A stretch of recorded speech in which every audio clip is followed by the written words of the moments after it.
Hey, good afternoon, everybody. Blake Matthews here. Here's the very latest from the National Hurricane Center on not one, not two, but now 3 systems in the Atlantic Ocean. So let's go ahead and get started real quick. With Hurricane Jose, winds of 80 miles an hour. This is as of the very latest advisory just now coming in from the National Hurricane Center.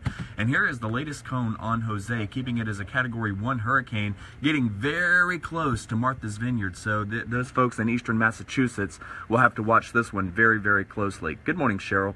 So again, this hurricane expected to stay offshore of the Carolinas, but boy, it'll get very close to Rhode Island and Nantucket Island there. So we'll have to watch this one very close. I still think that the system is going to stay offshore to the east, but we'll have to watch it closely. The next system, there's Tropical Storm Lee, and there is our brand new potential tropical cyclone number 15, and this is the one that we'll have to watch very closely. Let's go ahead and get you updated here on Tropical Storm Lee. Winds of 40 miles an hour, moving west at 12, and the pressure 1,007 millibars. Remember, the lower the pressure, the higher the winds and the stronger the storms. So that's why we watch the pressure so closely.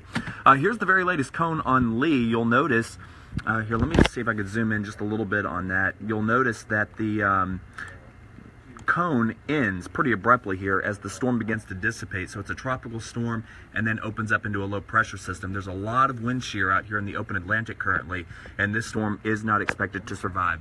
Again, that's Tropical Storm Lee. Now, the one that has my attention, the one that has everybody's attention, is our brand new potential tropical cyclone, and this is number 15, and there it is right there. Again, just designated as of just a few minutes ago, moving west at 22 miles an hour. And folks, that is screaming across the Atlantic for a tropical system. And this one likely to become Tropical Storm Maria and likely Hurricane Maria over the course of the next week. So again, winds right now at about 35 miles an hour. All interest in the Leeward Islands need to watch this system very closely. And those of you who have friends or relatives in San Juan, Puerto Rico, are going to really want to pay attention to this because the computer models bring a hurricane over that island in the next couple of days. So here's the very latest cone from the National Hurricane Center, and you could see that it does bring it to hurricane status by the time we get to Tuesday morning with 85 mile an hour winds. And if you look carefully, Puerto Rico is right there. Okay, so the National Hurricane Center does bring a Category 1 hurricane right over that island by the time we get into the Thursday time frame. So as we look further out past the cone, you'll notice that the computer models bring this very close to the eastern United States. We'll have to watch this carefully because, again, very much like what we saw with Hurricane Matthew last year, what we saw with Hurricane Irma this year, is that when that turn takes place is very, very important. So all interests from Georgia, South Carolina, and North Carolina need to be watching this one very, very carefully.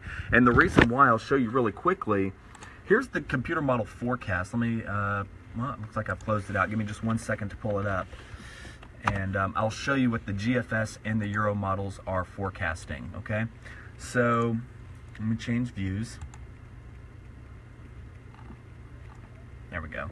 Okay, so this is the GFS model. There's Jose, there's Tropical Storm Lee, and there's our brand new potential tropical cyclone number 15, likely to be Hurricane Maria in the next couple of days. So as I move forward into time here, just keep your eye on this. This one's going to dissipate. That's going to go out to sea, maybe clipping Nantucket, but the one we're concerned about is that one right there. So as we move forward into time, it clips the Leeward Islands, the northern Leeward Islands, moves it right over Puerto Rico, and then crashes it as a pretty decent hurricane, pretty strong hurricane into South Carolina. That's the GFS model. Now let's take a look at the Euro model. And oh my goodness, look at that.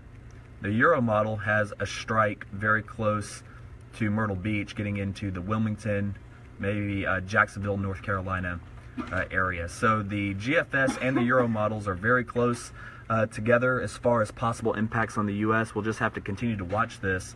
Again, I'm not overly concerned at this moment. We still have a long time to watch this.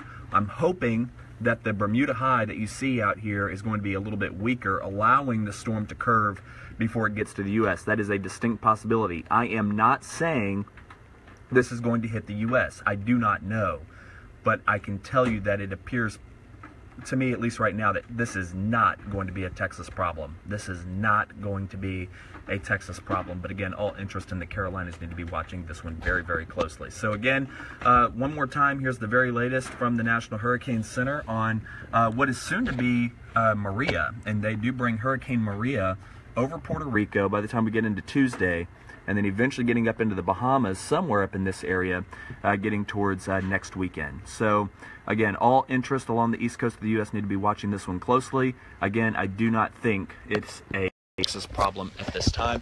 Of course, I'll continue to keep you updated, but again, that's the very latest from the National Hurricane Center just in. You're the first to be updated, guys, so you are in the know. Until then, enjoy the nice afternoon we have, and I'll update you again coming up tonight at 6. See you then. Bye-bye.